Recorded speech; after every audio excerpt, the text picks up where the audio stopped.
Welcome back, Etsy sellers. If you're looking to get more eyes on your products this holiday season and beyond, plus drive more clicks on your listings and ultimately more sales, you're in the right place. Today, I'm breaking down the 10 photos that you need to guarantee higher visibility, a higher click-through rate, and more conversions. Whether you're a print-on-demand seller, digital seller, or offering handmade goods, we're going to talk about all of them today. Plus, we're also going to talk about how you can make videos work for your listings as well. So let's go ahead and dive right in. First up, however, before I dive into the 10 photo sequence, I also want to make sure that you guys are doing your freaking research first. Don't take what we're saying in this video or any other YouTube video that you see as Bible or the end-all be-all for your shop. Use EverBee and the internal tools within Etsy search to see what your competitors are already doing and what is already working for them. Please, for the love of God, do not copy their images nor their image sequence, but take note of what might have made you click on their listing to learn more based on what their initial thumbnail image included. Then, once you're on the listing, determine if all of your questions about the item were answered by the photos and the listing description. If so, figure out how you could potentially do something similar and provide the same user experience for your potential buyers. If not, what remaining questions did you have? Those are considered purchase objections, reasons why someone does not take an action to make a purchase because they weren't wholly convinced that this was the product built specifically for them. Use those unanswered questions to your advantage and then answer them with your sequence of images. With that said, let's go ahead and get into photo one. All right, let's start with the most important photo, the first one. This is your thumbnail. This is what will make people stop scrolling and hover over your listing and should be considered as what we call the hook for your buyers or the hero image. This little guy holds so much weight, especially if you're utilizing things like gift mode on Etsy, where the photos is all a buyer has access to, and even more especially if you're putting ad spend through Etsy ads behind your listings. Your hero image needs to save you money and save the day. For print-on-demand sellers, in this first hero image, I recommend using a lifestyle mock-up photo that makes your product relatable and aspirational.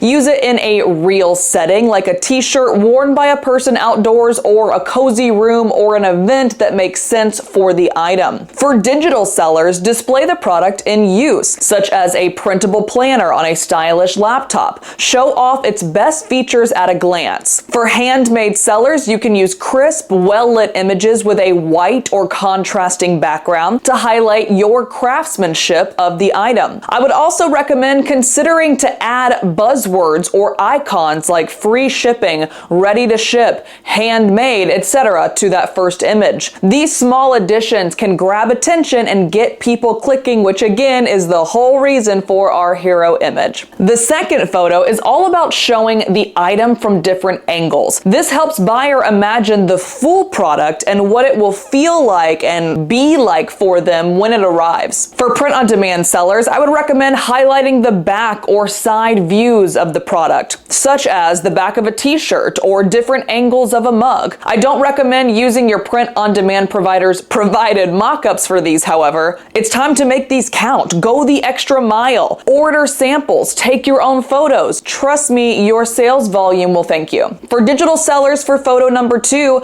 zoom in on detailed features like fonts or design elements that help you stand out. For handmade sellers, showcase textures, stitches, or unique parts of the item that highlight the quality of your craftsmanship. For photo number 3, we have size comparison, which is super important for giving buyers a sense of scale for their potentially purchased item. For print-on-demand users, you can use a ruler or common object like a phone or a person holding the item to help buyers visualize the size. I would also recommend, this is something I've done in the past for my own shops, if you have multiple sizes and multiple sexes that are able to wear the items or use the items, show that. I actually had a shop where my husband is 6'7" and my best friend's husband is 6 foot and he's a little bit larger, stockier this way, very broad shoulders. My husband is tall and slender. We put an extra extra large, same t-shirt on both of them so buyers could truly visualize what it was going to be like for their body type. For digital sellers and digital product, this is the perfect place to clarify exactly what the person is even going to be getting. In photo 3, how many pages are included? What file formats will they receive? Include clear text in the photo or as an overlay that shows how the product will also be delivered via their Etsy downloads.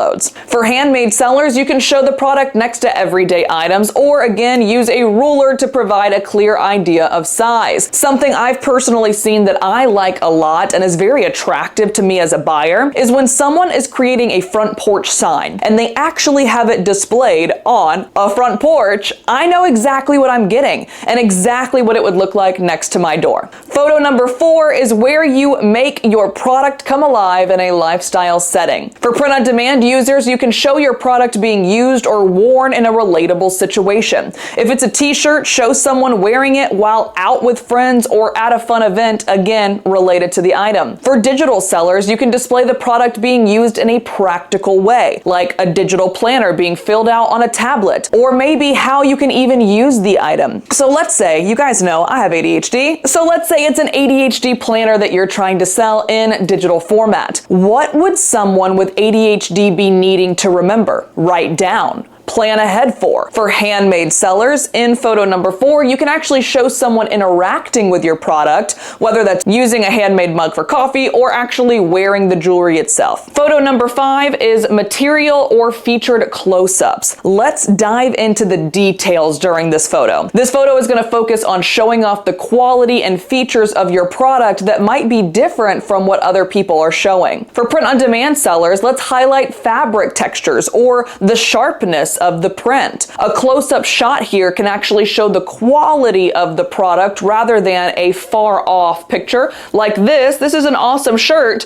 but is the print quality actually good? You guys wouldn't know unless I zoomed in on it. Let's say you also offer things like front and back printing or sleeve printing or embroidery versus screen printing. Using this photo to build on all of that information is going to be super helpful to you and your conversions. For digital sellers, you can zoom in on any unique design elements or details that set your digital product apart, like maybe custom fonts or graphic elements or unique pieces they won't be able to find anywhere else on a similar competing item because you did the preliminary research within EverBee to find holes that your product could fill for the market. For our handmade sellers, in photo number 5, you can highlight the intricate details, whether it's the stitching on a handmade bag or the texture on a piece of pottery. You can also use text overlay to display this, like ceramic, handmade with love from our family-owned business in Michigan. Photo number 6. Next, let's talk about packaging, if applicable. People love to see how their product will actually arrive, especially if they're sending this as a gift. For print-on-demand sellers, if your packaging is branded or special, make sure to show it here. I know from experience there are some print-on-demand providers that will allow branded inserts or gift messages for an extra fee. Make sure you're making that note if that's something that helps you stand out. For digital sellers, if you don't have physical packaging, you can skip this step and instead highlight the story behind your product or brand. Show an image with short text overlay about your mission or what makes your digital products unique. This is also something that, in my opinion, all types of sellers could and should highlight, even if it's just in the listing description or about me section of your shop. For our handmade sellers, in photo 6, you can highlight any thoughtful,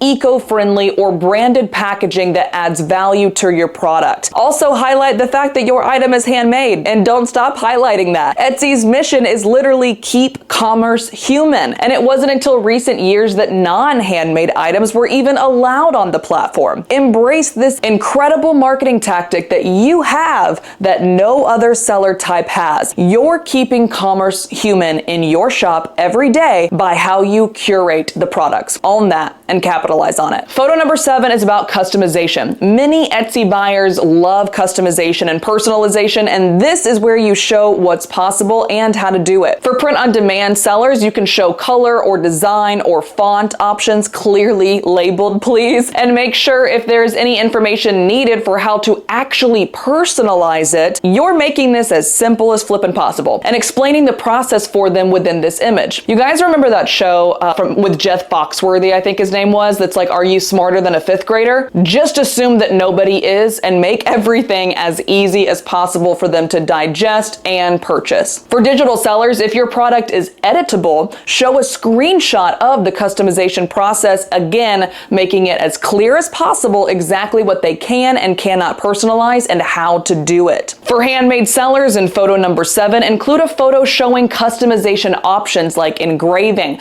color choices, or add-ons. Photo number 8, now let's bring in some social proof. Show how real customers are using and loving your product on a daily basis. For print-on-demand sellers, you can share a photo of your product in action, either using customer images that they've sent you or, of course, models of your choice. Even yourself. For digital sellers, you can include a positive review or testimonial overlaid on an image of the product being used. Hot tip, I would recommend literally grabbing that from your Etsy reviews rather than copying and pasting that into a Canva graphic. It really does help because they can see that an actual person on Etsy did this rather than you making up the testimonial and typing it out. For handmade sellers, user-generated content can be super powerful here. Show customers using your product, receiving your product, or include glowing reviews. If your product has standout reviews or customer photos, don't be afraid to move this higher in the sequence of photos to build trust early on as well. All right, we're here to photo 9. If your product requires assembly or specific instructions, now's the time to show them. For print on demand and digital sellers, this might not be necessary, but you could show how to care for or utilize your product. For handmade sellers, we recommend including visual instructions if assembly or special care is needed. An alternative option for photo 9 for all seller types is if instructions aren't applicable, use this spot for additional social proof or additional lifestyle angle-based images, like more user-generated content, more testimonials, etc. Now we have made it to photo 10, the final push. We are on the final sales push, the final photo. This is your last chance to reinforce why someone should buy from you rather than the literal millions of other Etsy sellers. For print on demand and digital and handmade sellers, you can actually use a CTA like add to cart or highlight those key selling points like free shipping, fast delivery, eco-friendly, handmade. This is where those buzzwords can give the final nudge to close that sale. You can also use a picture of you, the shop owner, to provide a more keep commerce human feel, even if you're a print on demand shop. Bonus, I'm gonna tell you guys, is the power of video. Listings with videos are much more likely to convert, and here's exactly how you can make yours stand out. First of all, you're going to want to make sure you stay within Etsy's parameters. There's no sound needed, and I would say like 15 seconds max. We want to also make sure, because it's so small and there's no sound, that we are good at telling a story. So for print on demand, you can show your product being worn or used. For digital, give a quick scroll through preview of what they're actually going to be receiving. For handmade, show part of the creation process or the item in action. A video can do what photos can't. It shows buyers how your product actually fits into their lives. Do not skip this step. And that's it, guys, a step-by-step guide to using all 10 photo slots to boost views, clicks, and sales on your Etsy shop. Don't forget also the power of a great video too. It's an easy way to stand out much faster than your competitors who are not using this easy tool. If you guys found this video helpful, make sure to like and subscribe, and also drop a comment if you have any questions about your ideal 10 photo sequence. And with that said, that's all the time we have for today. Until next time, I'll see you guys in the next video.